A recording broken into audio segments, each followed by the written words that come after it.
Que feriez-vous si votre enfant de 5 ans vous disait qu'avant de naître, il était une femme morte dans un incendie? Et s'il pouvait vous le prouver? Dans les collines de l'Auvergne, où le parfum des vignobles se mêle à l'odeur des quiches au lard, vivait une famille qui n'aurait jamais imaginé que sa paisible existence se transformerait en l'une des affaires de réincarnation les mieux documentées de France. Les Martine étaient une famille de classe moyenne typique. Paul, ingénieur dans une usine de pièces automobiles, et son épouse Claire, institutrice, avaient construit une vie simple mais heureuse dans une maison à 2 étages dans la banlieue d'Aix-en-Provence. Leur fils unique, Luc, était né un matin froid de février 2015. Dès le premier instant, Claire avait remarqué quelque chose de différent dans les yeux de son bébé. Ce n'était pas seulement l'intelligence précoce que beaucoup de mères croient voir chez leurs enfants, mais une profondeur qui l'inquiétait. C'était comme si ses yeux noisettes avaient vu des choses qu'un nouveau-né ne devrait pas connaître. Pendant les 4 premières années, Luc avait été un enfant apparemment normal. Il jouait avec des petites voitures, adorait les dessins animés de super-héros et courait dans le jardin après Fripouille, son petit caniche. Mais Claire avait commencé à noter de petits détails qu'elle consignait secrètement dans un journal qu'elle gardait sous clé. Luc refusait catégoriquement de porter des pantalons. Depuis qu'il avait appris à parler, il insistait pour ne porter que des robes ou des jupes. Et quand Claire essayait de lui mettre des vêtements de garçon, il se jetait au sol en pleurant comme si cela lui causait une douleur physique. « Non, maman, ce ne sont pas mes vêtements », criait-il avec un désespoir qui lui fendait le cœur. Il avait aussi une étrange obsession pour les miroirs. Il passait des heures devant le miroir de la salle de bain, se touchant les cheveux blonds et murmurant des choses que Claire n'arrivait pas à entendre. Quand elle s'approchait, Luc se taisait, mais ses yeux reflétaient une tristesse qui ne correspondait pas à son âge. C'est le matin du 3 mars 2020, le jour même où Luc fêtait ses 5 ans, que tout a changé à jamais. Claire préparait des crêpes à la confiture dans la cuisine. L'odeur de la pâte à crêpes emplissait la maison. Luc apparut dans l'encadrement de la porte avec une expression sérieuse qui la surprit. « Maman, dit-il de sa petite voix aiguë qu'il avait encore, je dois te raconter quelque chose d'important sur ma vie d'avant. » Claire cessa de retourner les crêpes et se tourna vers son fils, sentant un frisson inexplicable lui parcourir le dos. « Ta vie d'avant? De quoi parles-tu, mon chéri ?»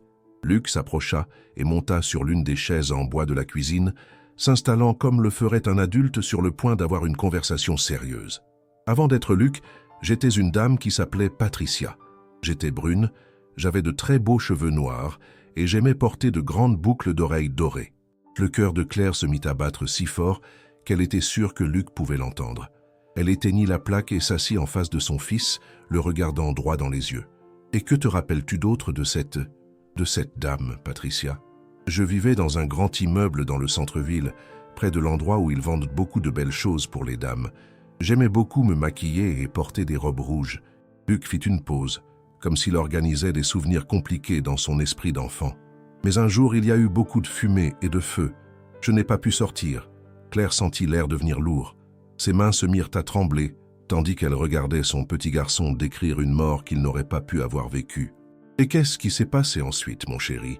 Luc sourit avec cette innocence que seuls les enfants ont quand ils parlent de choses que les adultes ne comprennent pas. « Je suis allé au ciel, maman. C'était très joli.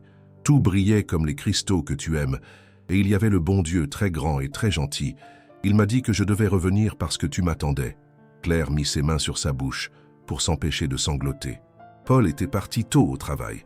Elle était donc seule avec Luc et avec des mots qui défiaient toute logique. « Et comment es-tu revenu, mon petit ?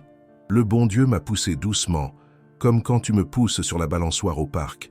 Et quand je me suis réveillé, j'étais déjà ton bébé et tu m'appelais Luc. » L'enfant descendit de la chaise et s'approcha pour embrasser sa mère. « Mais je me souviens de tout, maman. C'est pour ça que je n'aime pas les vêtements de garçon, parce que je sais ce que c'est d'être une dame. » Cet après-midi-là, après le retour de Paul, Claire lui raconta tout ce qui s'était passé. Son mari, un homme pragmatique, habitué à résoudre les problèmes avec la logique et les mathématiques, écouta en silence en se frottant la barbe qu'il avait laissé pousser. « Ça doit être son imagination », murmura-t-il finalement. Les enfants inventent des histoires tout le temps. Mais cette nuit-là, alors qu'ils pensaient que Luc dormait, ils l'entendirent parler tout seul dans sa chambre. Claire s'approcha furtivement de la porte entr'ouverte et ce qu'elle vit la glaça. Luc était assis devant le miroir de sa commode, se coiffant avec une brosse rose tout en murmurant « Ne t'inquiète pas, Patricia, je vais prendre soin de toi. On va bien s'en sortir dans ce nouveau corps. Les jours suivants se déroulèrent avec une normalité forcée. Claire essayait de suivre la routine habituelle. Emmener Luc à l'école, préparer les repas, corriger les devoirs de ses élèves. Mais chaque fois qu'elle regardait son fils, les mots sur Patricia résonnaient dans sa tête comme des cloches persistantes. Luc, de son côté, semblait plus apaisé après sa révélation, comme s'il avait libéré un poids qu'il portait depuis longtemps, mais il continuait à avoir des comportements qui, sous cette nouvelle lumière, prenaient une signification troublante. Au petit déjeuner du vendredi, alors qu'il étalait de la confiture de fraises sur sa tartine, Luc commenta de façon désinvolte « Maman, pourquoi tu n'as pas de crayon noir pour les yeux, comme celui que j'utilisais avant ?» Claire faillit s'étouffer avec son café. « Un crayon noir ? Oui, j'adorais me maquiller les yeux comme ça. » Luc traça une ligne imaginaire autour de ses propres yeux avec son index. « Et j'utilisais aussi un rouge à lèvres très rouge, comme les roses du jardin de mamie. » Paul, qui lisait les informations sur son téléphone en petit déjeunant, leva les yeux avec une expression sceptique. « Luc, les petits garçons ne se maquillent pas, ce sont des choses de dames. »« Mais papa, » répondit Luc avec la patience de celui qui explique quelque chose d'évident. « Avant, j'étais une dame. Je m'appelais Patricia, et je vivais dans un endroit où il y avait toujours beaucoup de bruit de voitures. » Claire et Paul échangèrent des regards chargés d'inquiétude. Paul posa son téléphone sur la table en chêne qu'ils avaient acheté pour fêter leur 5e anniversaire de mariage. « Mon fils, peux-tu nous en dire plus sur cet endroit où elle vivait, Patricia ?» Luc s'illumina, comme s'il attendait cette question depuis des jours. « Oui, c'était un très grand immeuble, comme ceux qui sont près de la cathédrale. De ma fenêtre, on voyait une très grande boutique qui vendait de belles robes et des chaussures à talons hauts. Il fit une pause pour prendre une gorgée de son café au lait, laissant une petite moustache de mousse qu'il essuya avec sa serviette en tissu. Et en bas, il y avait un salon de coiffure qui s'appelait quelque chose avec « Belle ». Comment c'était? Ah, oui, la belle époque. Claire sentit un frisson lui parcourir le dos. Elle connaissait ce salon de coiffure. Elle y était allée une fois avec sa sœur aînée quand elles étaient adolescentes. Il se trouvait exactement dans le centre historique d'Aix-en-Provence, dans un immeuble d'appartements des années 80. Et qu'est-ce que tu te rappelles d'autre de cet immeuble, mon chéri? Il y avait un très long escalier, avec des rampes en fer qui brillaient, et à l'étage en dessous vivait une dame qui criait toujours sur ses enfants. Elle s'appelait Rose, Rosine, quelque chose comme ça. Luc fronça le front en se concentrant. « Ah oui, Madame Rosalie. Et elle avait un chat roux qui montait toujours sur ma fenêtre. » Paul se renversa sur sa chaise, clairement mal à l'aise avec la tournure que prenait la conversation. Claire, c'est ridicule. Les enfants absorbent des informations de partout. La télévision, les conversations qu'ils entendent sans qu'on s'en rende compte. « Mais Paul, » l'interrompit Claire, « il décrit des lieux spécifiques, des lieux réels. » Cet après-midi-là, après avoir déposé Luc chez sa belle-mère, Claire roula jusqu'au centre historique. Elle n'avait pas mis les pieds dans ce quartier depuis des années, mais elle se souvenait parfaitement de l'emplacement du salon de coiffure, la belle époque. Le trafic du vendredi après-midi créait un chaos de klaxons et de vendeurs ambulants de crêpes et de galettes. Elle trouva l'immeuble sans difficulté. C'était exactement comme Luc l'avait décrit, une construction de 8 étages des années 80, avec une façade en béton gris et des fenêtres protégées par des grilles en fer forgé. Au rez-de-chaussée, il y avait bien le salon de coiffure La Belle Époque, avec son enseigne en lettres dorées usée par les années. Claire entra dans l'immeuble, le cœur battant à toute vitesse. Le vestibule sentait l'humidité et le désinfectant, et la peinture des murs s'écaillait à plusieurs endroits. Elle s'approcha de la concierge, une femme d'une 60aine d'années qui tricotait un pull rose en regardant un feuilleton sur une petite télévision. « Excusez-moi, madame, » dit Claire en essayant de paraître désinvolte. « Vous travaillez ici depuis longtemps ?»« Ah, ma petite, ça va faire 15 ans. »« Pourquoi? Vous cherchez un appartement ?»« Non, c'est que je me demandais si vous aviez connu une dame qui s'appelait Patricia. Elle vivait ici il y a environ d'écrire. Ah, la pauvre petite. Elle était très jolie, brune, toujours très bien habillée. Elle adorait porter de grandes boucles d'oreilles et des robes rouges. Elle travaillait dans une boutique juste à côté. » La femme soupira profondément. « Mais elle est morte dans l'incendie de 2013. Quelle tragédie !» Le monde se mit à tourner autour de Claire. Elle s'appuya contre le chambranle de la porte pour ne pas tomber. « L'incendie de 2013 ?»« Oui, ma petite. Il y a eu un court-circuit au 4e étage Et le feu s'est propagé très vite. Patricia est restée coincée dans son appartement. Les pompiers n'ont rien pu faire pour elle. La concierge se signa. C'était une si gentille petite. Elle me saluait toujours avec un sourire en passant. Claire parvint à poser une question d'une voix tremblante. Et il y avait une dame dans l'immeuble qui s'appelait Rosalie. Madame Rosalie du 3e étage? Oui, bien sûr. Elle était toujours en train de gronder ses petits-enfants quand ils venaient lui rendre visite. Et elle avait un chat roux qui passait son temps à grimper sur les fenêtres de tout l'immeuble. Claire roula en direction de la maison en état de choc complet. Ses mains tremblaient tellement qu'elle dut s'arrêter 2 fois en chemin pour retrouver son calme. Le trafic du soir à Aix-en-Provence, d'habitude une nuisance, lui laissait maintenant le temps de digérer ce qu'elle venait de découvrir. Patricia Lambert avait existé. Elle avait vécu exactement là où Luc l'avait décrite. Elle était morte, exactement comme Luc l'avait raconté. Et tous les détails, le salon de coiffure, Madame Rosalie, le chat roux, étaient réels. Quand elle arriva à la maison, Paul était déjà allé chercher Luc chez sa belle-mère. Elle les trouva dans le salon, Paul aidant Luc avec un puzzle de dinosaures pendant qu'il regardait des dessins animés. La scène domestique contrastait de manière surréaliste avec la révélation que Claire portait en elle. « Paul, dit-elle en essayant de garder sa voix calme, il faut qu'on parle, seul. » Son mari remarqua immédiatement la pâleur de son visage et la façon dont ses mains ne cessaient de trembler. « Luc, va jouer dans ta chambre un petit moment. »« Oui, » dit Paul. « Papa et maman ont besoin de parler de choses d'adultes. » Quand ils se retrouvèrent seuls, Claire lui raconta tout ce qu'elle avait découvert dans l'immeuble du centre-ville. Paul l'écouta en silence, son expression passant progressivement du scepticisme à l'inquiétude, et enfin à quelque chose qui ressemblait à la terreur. « Ça ne peut pas être vrai, Claire, » murmura-t-il quand elle eut fini. « Il doit y avoir une explication logique. » Laquelle? Comment notre fils de 5 ans pourrait-il connaître des détails spécifiques sur une femme morte 2 ans avant sa naissance? Paul se leva et commença à faire les 100 pas dans le salon, comme il le faisait toujours quand il était nerveux. Peut-être qu'il a entendu quelque chose aux informations. Peut-être. Paul, stop.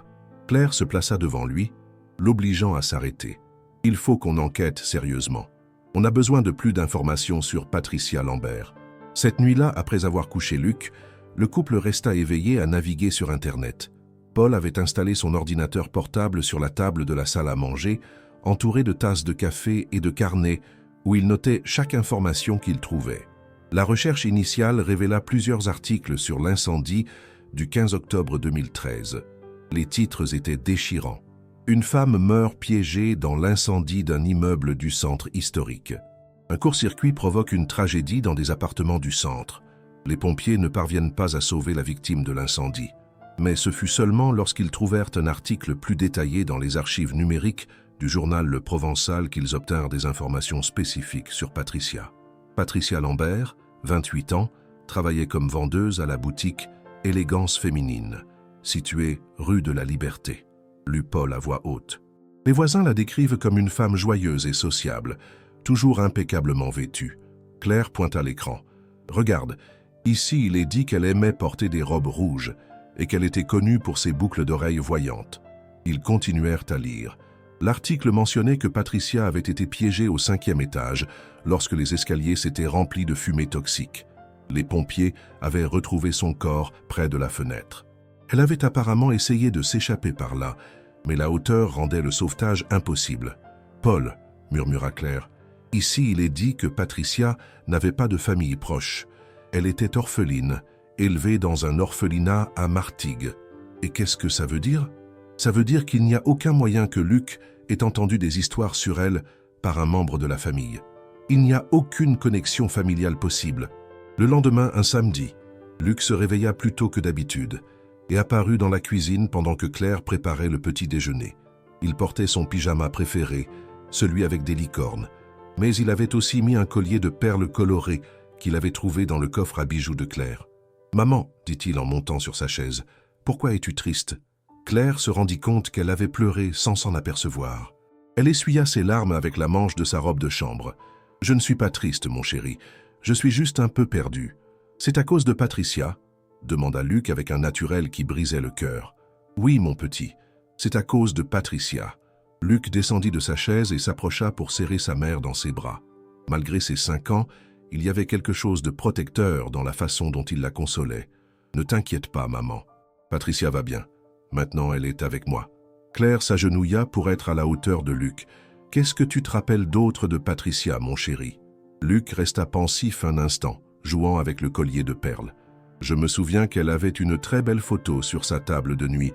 C'était elle quand elle était petite, avec une dame qui s'occupait d'elle, à l'endroit où vivaient les enfants sans papa ni maman. » Claire sentit un nouveau frisson. L'article avait mentionné que Patricia était orpheline. Et quoi d'autre? Elle avait une robe rouge qui était sa préférée. Elle la mettait quand elle allait à des fêtes ou quand elle voulait se sentir très jolie. Luc sourit avec cette innocence qui contrastait terriblement avec la profondeur de ses souvenirs. Et elle avait des chaussures dorées à talons qui faisaient beaucoup de bruit quand elle marchait. Cet après-midi-là, Claire prit une décision qui allait tout changer. Elle appela sa sœur, Rose, qui travaillait à la mairie, et lui demanda une faveur qui, elle le savait, paraîtrait étrange. « Rose, j'ai besoin que tu m'aides à obtenir plus d'informations sur une personne qui est morte en 2013. Elle s'appelait Patricia Lambert. Pourquoi veux-tu cette information, Claire ?» Claire respira profondément. « C'est compliqué à expliquer au téléphone, mais c'est très important. Tu peux m'aider ?» 2 jours plus tard, Rose arriva chez Claire avec une chemise en carton pleine de documents officiels. Son expression était un mélange de curiosité et d'inquiétude. « J'ai eu tout ce que j'ai pu sur Patricia Lambert », dit-elle en étalant la chemise sur la table de la salle à manger. « Mais Claire, pourquoi t'intéresses-tu autant à cette femme ?» Ce que Claire vit dans ces documents allait confirmer ses pires craintes et ouvrir la porte à une réalité qui défierait tout ce qu'elle croyait savoir sur la vie et la mort. La chemise en carton contenait des documents qui feraient trembler n'importe quel sceptique. Rose avait obtenu non seulement l'acte de décès de Patricia Lambert, mais aussi des photographies du dossier de police, des témoignages de voisins et quelque chose que Claire n'attendait pas, des photos personnelles qui avaient été récupérées de l'appartement avant l'incendie. « Regarde », dit Rose en étalant une photographie en noir et blanc sur la table. « C'est Patricia quand elle avait 8 ans à l'orphelinat Saint-Joseph de Martigues. » Claire étudia l'image. C'était une petite fille brune et souriante, debout à côté d'une femme plus âgée, vêtue d'un habit religieux. La description de Luc d'une dame qui s'occupait d'elle à l'endroit où vivaient les enfants sans parents était exacte, mais ce qui l'a vraiment bouleversée fut la photo suivante. Patricia Lambert a 28 ans, prise quelques mois avant sa mort. Elle était belle, tout comme Luc l'avait décrite, cheveux noirs et brillants, peau brune, et elle portait effectivement de grandes boucles d'oreilles dorées et voyantes. Elle portait une robe rouge qui lui allait à merveille. « Rose ?» murmura Claire. « C'est tout ce que tu as trouvé ?»« Il y a plus. » Rose sortit un autre document. « Voici l'inventaire de ses effets personnels. Regarde ce qu'il y a écrit ici. » Claire lut la liste avec des mains tremblantes. Une robe de soirée rouge, une paire de chaussures à talons hauts dorés, plusieurs paires de boucles d'oreilles voyantes, des produits de maquillage, y compris un crayon noir et un rouge à lèvres rouge intense. Chaque article coïncidait parfaitement avec les descriptions de Luc. « Où sont ces choses maintenant ?» demanda Claire. Selon le dossier, comme Patricia n'avait pas de famille, ses effets personnels ont été donnés à des associations caritatives. Mais, Rose baissa la voix, j'ai le nom de la travailleuse sociale qui s'est occupée de l'affaire. Elle s'appelle Monique Leroux. Peut-être qu'elle pourrait nous donner plus d'informations. Cet après-midi-là, pendant que Luc faisait la sieste, Claire appela Monique Leroux. La femme, maintenant à la retraite, se souvenait parfaitement de l'affaire de Patricia Lambert. « C'était très triste », lui raconta-t-elle au téléphone. Patricia était une petite très douce, mais très seule. Elle n'avait pas de famille, pas même d'amis proches. Elle ne vivait que pour son travail et pour se faire belle. Elle était très coquette, mais dans le bon sens du terme. « Vous vous souvenez de quelque chose de spécifique sur sa personnalité ?» Oui, elle avait une obsession pour le maquillage. Son appartement ressemblait à une boutique de cosmétiques et elle adorait s'habiller avec élégance, surtout en rouge. Elle disait que cette couleur la faisait se sentir forte. Claire sentit sa respiration s'accélérer. Et le jour de l'incendie a été horrible. Selon les voisins, Patricia a essayé de s'échapper par les escaliers, mais la fumée était trop dense. On l'a trouvée dans sa chambre, près de la fenêtre. Elle avait apparemment essayé de casser la vitre pour s'enfuir par là. Quand Luc se réveilla de sa sieste, Claire décida de faire un test. Elle avait trouvé dans une vieille boîte de sa sœur plusieurs magazines de mode du début des années 2000 et quelques coupures de vieux catalogues. Elle les plaça sur la table comme s'il s'agissait d'un simple jeu. « Luc, » lui dit-elle doucement, « tu peux m'aider avec quelque chose ?» L'enfant s'approcha curieux, feuilletant les pages avec ses petites mains. Soudain, il s'arrêta devant une publicité pour un parfum. « Celui-là !» s'exclama-t-il, avec une conviction qui glaça Claire. C'était le parfum que j'utilisais quand je voulais me sentir jolie. Il avait une odeur douce, comme des fleurs avec de la vanille. Claire déglutit. Le nom sur le flacon était « Essence rouge », exactement le même qui était apparu dans l'inventaire des effets personnels de Patricia Lambert. Luc tourna la page et, sans que personne ne le lui demande, il se mit à fredonner une mélodie douce. Claire la reconnut immédiatement. C'était un vieux boléro, avec toi dans la distance. La même chanson que la concierge de l'immeuble se souvenait avoir entendu Patricia chanter à sa fenêtre. « D'où connais-tu cette chanson, mon chéri ?» demanda Claire d'une voix brisée. Luc leva les yeux avec un sérieux qui ne correspondait pas à son âge. « Parce que c'était ma préférée, maman. Je l'écoutais tous les soirs avant de dormir, quand j'étais encore Patricia. » Cette nuit-là, Claire ne put pas dormir. Elle resta dans la cuisine, buvant une tisane à la camomille et regardant la photographie de Patricia Lambert. La femme sur l'image avait un beau sourire, mais Claire croyait y détecter une certaine mélancolie dans ses yeux, la même mélancolie qu'elle voyait parfois dans le regard de Luc. Quand Paul revint d'un déplacement professionnel le lendemain, Claire lui montra toutes les preuves qu'elle avait rassemblées, les photos, les documents, les témoignages, et surtout la façon dont Luc avait identifié sans erreur la photographie de Patricia. Paul étudia chaque document avec la méticulosité d'un ingénieur habitué à analyser des données. Au bout d'une heure de silence, il finit par parler. « Claire, c'est scientifiquement impossible, mais en même temps, je ne peux pas le nier. Qu'est-ce qu'on va faire? Je pense qu'on a besoin d'une aide professionnelle, quelqu'un qui comprend ces phénomènes. » Claire hocha la tête. Elle y avait déjà pensé. Elle avait cherché sur Internet et trouvé des informations sur le docteur Michel Leroy, un psychiatre de l'Université de Lyon spécialisé dans les cas de mémoire inexpliqués chez les enfants. « J'ai déjà contacté un spécialiste, » dit-elle à Paul. « Il veut rencontrer Luc la semaine prochaine. » Mais ce qu'aucun des deux ne savait, c'est que Luc avait encore plus de secrets à révéler. Des secrets qui prouveraient définitivement que la mort n'est pas la fin du chemin, mais seulement une porte vers une autre pièce. Le cabinet du docteur Michel Leroy était situé dans une vieille maison de maître du centre historique de Lyon, transformée en clinique psychologique. Les murs de pierre épaisse et les hauts plafonds créaient une atmosphère de sérénité qui contrastait avec l'anxiété que Claire ressentait en attendant dans la salle d'attente avec Luc et Paul. Luc feuilletait calmement un livre d'histoire, apparemment inconscient de l'importance de ce rendez-vous. Il portait son pull préféré, un pull bleu marine que Claire lui avait tricoté, et ses baskets rouges qu'il insistait pour porter parce qu'elles faisaient moins de bruit que des talons. « Famille Martin », appela une infirmière d'une voix douce. « Le docteur vous attend. » Le docteur Leroy était un homme d'une cinquantaine d'années avec une barbe grise parfaitement taillée et des yeux bienveillants derrière des lunettes à monture épaisse. Son cabinet était rempli de livres, de jouets éducatifs et de diplômes qui couvraient un mur entier. « Luc », dit le docteur en s'agenouillant pour être à la hauteur de l'enfant, « je suis très heureux de te rencontrer.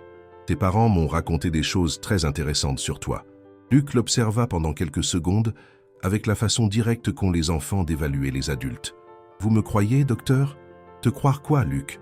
Que j'étais Patricia avant d'être Luc. » Le docteur Leroy échangea un regard rapide avec Claire et Paul avant de répondre. « Tu sais quoi ? Je ne sais pas encore quoi croire, mais j'adorerais que tu me racontes tout ce dont tu te souviens. Ça te va ?» Pendant l'heure qui suivit, Luc raconta son histoire avec une cohérence et un niveau de détail qui étonnèrent le psychiatre.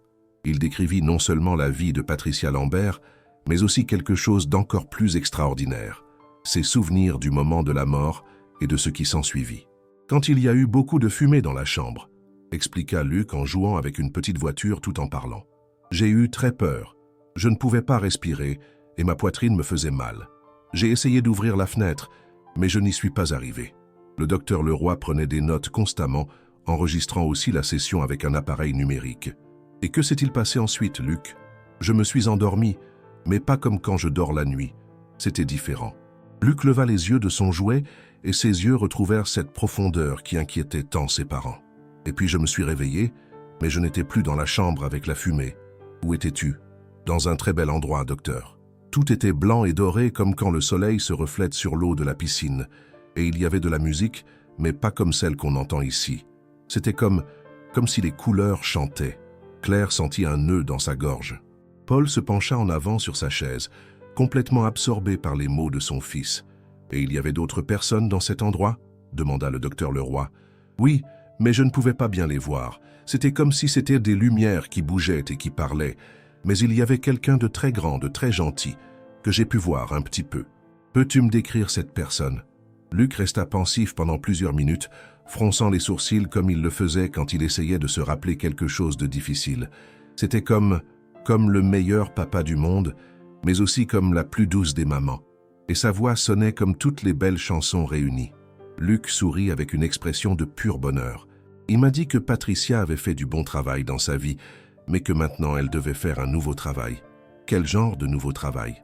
Être Luc, être le fils de Claire et Paul, qui étaient très tristes parce qu'ils n'avaient pas pu avoir de bébé avant. Claire étouffa un sanglot. C'était vrai. Ils avaient essayé d'avoir des enfants pendant 8 ans avant que Luc ne naisse. Ils avaient subi plusieurs traitements de fertilité, des fausses couches, et en étaient arrivés à penser qu'ils ne pourraient jamais être parents. « Et comment es-tu arrivé à devenir Luc ?» continua le docteur Leroy. « Le monsieur gentil m'a emmené à une très grande fenêtre où je pouvais voir beaucoup de mamans et de papas sur la terre. Il m'a montré Claire et Paul, et il m'a dit qu'ils avaient besoin de beaucoup d'amour et que je pouvais le leur donner. » Luc se leva de sa chaise et s'approcha pour serrer Claire dans ses bras. « Ils m'ont dit que ça allait être difficile, que je me rappellerais peut-être quand j'étais Patricia et que ça allait les effrayer, mais que c'était important que je vienne avec vous. » Le docteur Leroy avait cessé d'écrire et observait la scène avec un mélange d'étonnement professionnel et d'émotion personnelle. « Et tu te rappelles comment s'est passé le processus pour venir ici ?»« Oui. » Luc retourna à sa chaise en balançant ses jambes, comme le font tous les enfants. C'était comme quand on glisse sur un très long toboggan. Le monsieur gentil m'a poussé doucement, et tout est devenu noir pendant un moment. Après, j'ai eu très froid et j'ai entendu maman pleurer, mais de bonheur. Claire se souvint parfaitement de la naissance de Luc. C'était après un accouchement difficile, et quand elle l'avait enfin eu dans ses bras, elle avait pleuré de joie pendant des heures. Quand je me suis bien réveillé, j'étais déjà le bébé Luc, mais je me souvenais de tout ce qui s'était passé. Le docteur Leroy ferma son carnet et regarda directement Luc. « Luc, ce que tu m'as raconté est très spécial. Sais-tu que tous les enfants ne se souviennent pas de ces choses ?»« Oui, docteur. Dans l'endroit joli, on m'a dit que certains enfants se souviennent et d'autres non.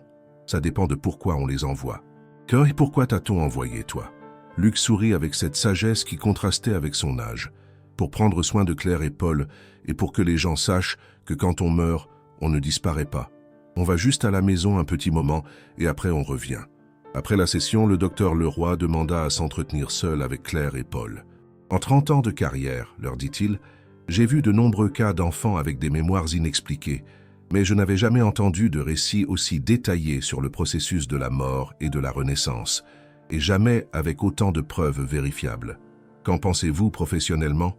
demanda Paul. « En tant que scientifique, je devrais vous dire de chercher des explications rationnelles, mais en tant qu'être humain qui a entendu le témoignage de Luc, je pense que vous êtes témoin de quelque chose qui défie tout ce que nous croyons savoir sur la conscience humaine. » Le docteur Leroy leur recommanda de contacter des collègues spécialisés dans ce type de phénomène et de documenter chaque détail supplémentaire dont Luc se souviendrait, car, ajouta-t-il en les accompagnant à la sortie, ce cas pourrait changer notre compréhension de la nature de la mort et de la continuité de la conscience.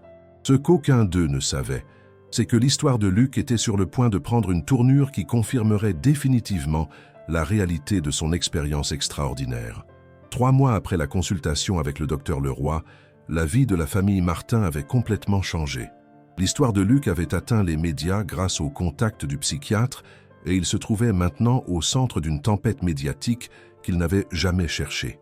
Claire était nerveuse en attendant sur le plateau d'une émission sur les mystères non résolus, le programme le plus populaire sur les phénomènes inexplicables en France. Les lumières du studio étaient vives et chaudes, et le murmure constant des caméramans et des techniciens créait une atmosphère d'attente qui la rendait encore plus anxieuse. Luc, au contraire, semblait parfaitement calme. Assis sur une chaise haute spéciale pour les enfants, il balançait ses jambes tout en observant avec curiosité les caméras et les moniteurs. Il portait son costume bleu marine, le seul qu'il avait, et une cravate rouge qu'il avait insisté pour mettre, car Patricia disait toujours que le rouge donnait confiance. La présentatrice de l'émission, Alexandra Meyer, une journaliste respectée spécialisée dans l'enquête paranormale, s'approcha pour les saluer avant le début de l'enregistrement. « Luc, lui dit-elle d'une voix douce en s'agenouillant devant lui, sais-tu pourquoi nous sommes ici aujourd'hui? Oui, madame, parce que vous voulez voir si je me souviens vraiment quand j'étais Patricia. Exact. Et nous allons faire une expérience très spéciale. D'accord. Luc hocha la tête avec assurance. Mais Claire sentit son estomac se nouer. L'expérience spéciale avait été conçue par une équipe de psychologues et de parapsychologues pour prouver de manière définitive si Luc pouvait vraiment reconnaître Patricia Lambert. Lorsque l'enregistrement commença, Alexandra expliqua au public le cas de Luc avec professionnalisme et respect. Puis elle annonça le test qui ferait l'histoire de la télévision française. « Nous avons préparé une sélection de 20 photographies », expliqua Alexandra en regardant directement la caméra. Ce sont toutes des femmes brunes âgées de 25 à 30 ans qui ont vécu à Lyon dans les années 90 et 2000. Parmi elles se trouve la photographie de Patricia Lambert. Claire serra la main de Paul pendant qu'il regardait une grande table être installée devant Luc. Les photographies étaient placées face cachée, numérotées de 1 à 20. « Luc, continua Alexandra, personne dans ce studio, pas même moi, ne sait quelle est la photographie de Patricia. Seul le réalisateur de l'émission connaît le bon numéro, et il est scellé dans cette enveloppe que j'ouvrirai après que tu aies fait ton choix. » Un caméraman fit un gros plan sur l'enveloppe scellée, montrant qu'elle n'avait effectivement pas été ouverte. « Tu comprends ce que tu dois faire, Luc ?» L'enfant hocha la tête sérieusement. « Je dois trouver la photo où je suis, quand j'étais Patricia. » « Exact. Tu peux prendre tout le temps dont tu as besoin. » Luc descendit de sa chaise et s'approcha de la table. Les 20 photographies étaient disposées en 4 rangées de 5. Il marcha lentement autour de la table, comme s'il sentait quelque chose que personne d'autre ne pouvait percevoir. Le studio était dans un silence complet. On n'entendait que le léger vrombissement des caméras et le souffle retenu de toutes les personnes présentes. Luc s'arrêta devant la 3e rangée et ferma les yeux un instant. Quand il les rouvrit, il tendit la main vers l'une des photographies, hésita une seconde, puis pointa avec détermination la photographie numéro 14. « C'est celle-là, dit-il d'une voix claire. C'est moi, quand j'étais Patricia. » Alexandra prit l'enveloppe scellée et l'ouvrit devant les caméras. Ses mains tremblèrent légèrement quand elle lut le contenu. La photographie de Patricia Lambert est la numéro 14. Le studio explosa en murmures d'étonnement. Claire se mit à pleurer, et Paul devint complètement pâle. Luc, cependant, semblait surpris par la réaction de tous. « J'ai bien fait ?» demanda-t-il avec innocence. Mais l'expérience n'était pas terminée. Alexandra retourna la photographie numéro 14, révélant le visage de Patricia Lambert. Puis elle s'agenouilla devant Luc avec un second test. « Luc, il y a autre chose que nous voulons te demander. Sur cette photographie, Patricia porte des boucles d'oreilles. Peux-tu nous dire de quelle forme elles étaient ?» Luc étudia la photographie pendant plusieurs secondes. L'image était un gros plan du visage de Patricia, mais en raison de la qualité de l'impression, les boucles d'oreilles n'étaient visibles que comme de petites taches dorées. Elles étaient comme des petites feuilles dorées, dit Luc en traçant des formes avec ses doigts dans l'air. Elles avaient 3 petites feuilles chacune et elles bougeaient quand je marchais. Alexandra échangea un regard significatif avec quelqu'un en dehors du champ de la caméra. Puis elle sortit de son sac une petite boîte en velours. « Luc, ces boucles d'oreilles ont été retrouvées parmi les effets personnels de Patricia après l'incendie. La travailleuse sociale qui s'est occupée de l'affaire nous les a prêtées spécialement pour cette émission. » Elle ouvrit la boîte, révélant une paire de boucles d'oreilles dorées en forme de feuilles, exactement comme Luc l'avait décrite. Chaque boucle d'oreille avait 3 petites feuilles dorées qui bougeaient légèrement à chaque mouvement. La réaction de Luc fut immédiate et émouvante. Ses yeux se remplirent de larmes et il tendit les mains vers les boucles d'oreilles comme si c'étaient des trésors perdus. « Mes boucles d'oreilles préférées !» s'écria-t-il. « Je pensais qu'elles avaient brûlé dans le feu. » Il prit les boucles d'oreilles avec une délicatesse qui contrastait avec la façon typique dont les enfants manipulent les petits objets. Il les examina comme un bijoutier expérimenté, évaluant des pierres précieuses. La dame du magasin, Madame Duval, me les a offertes quand j'ai eu 1 an de travail là-bas. Elle m'a dit qu'elles allaient bien avec mes yeux. Claire se souvint que dans le dossier que Rose avait obtenu, il était effectivement mentionné que Patricia avait travaillé 1 année complète à la boutique Élégance féminine avant sa mort. Mais Luc avait encore d'autres souvenirs à partager. En tenant les boucles d'oreilles, il se mit à parler de détails de la vie de Patricia que personne n'avait officiellement documentés. Madame Duval avait une fille qui étudiait pour être médecin. Elle s'appelait Véronique, et elle me racontait toujours ses cours à l'université. Luc sourit avec nostalgie, et Monsieur Robert, le propriétaire de la boutique, avait un petit caniche qui s'appelait Napoléon et qui se cachait toujours sous le comptoir. Alexandra avait fait son travail d'investigation.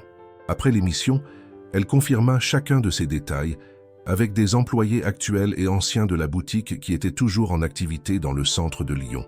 Hélène Duval avait effectivement été employée de la boutique en 2013 et sa fille Véronique étudiait la médecine à l'université de Lyon. Robert Dubois, le propriétaire, confirma qu'il avait eu un caniche nommé Napoléon, qui était mort de vieillesse en 2015.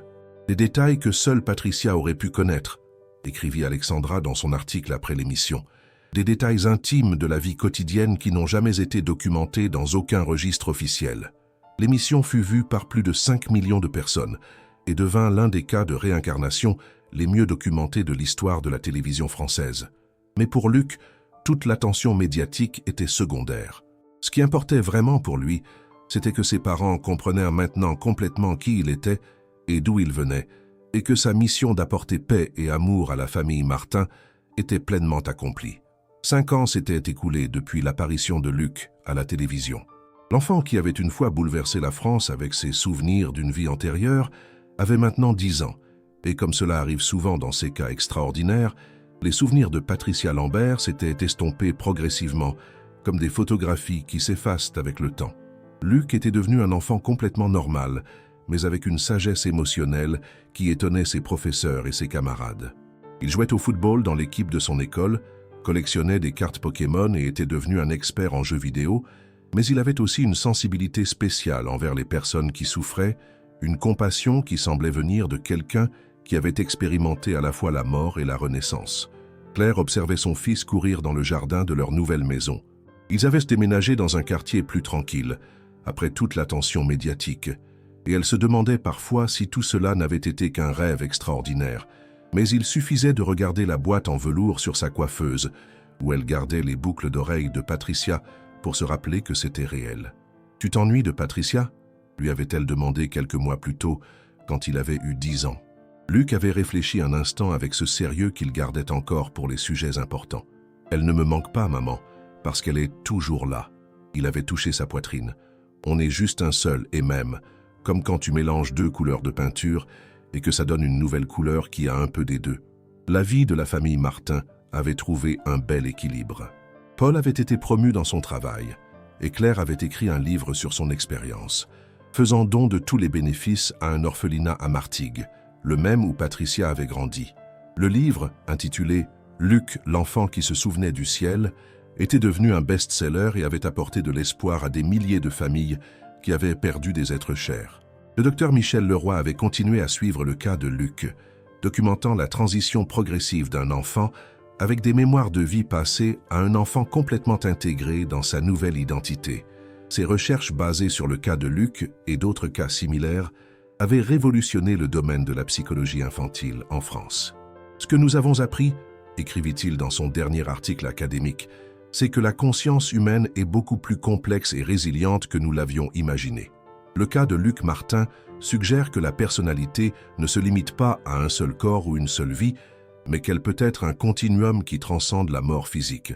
Un jour d'octobre, exactement 12 ans après la mort de Patricia Lambert, Claire reçut un appel qu'elle n'attendait pas.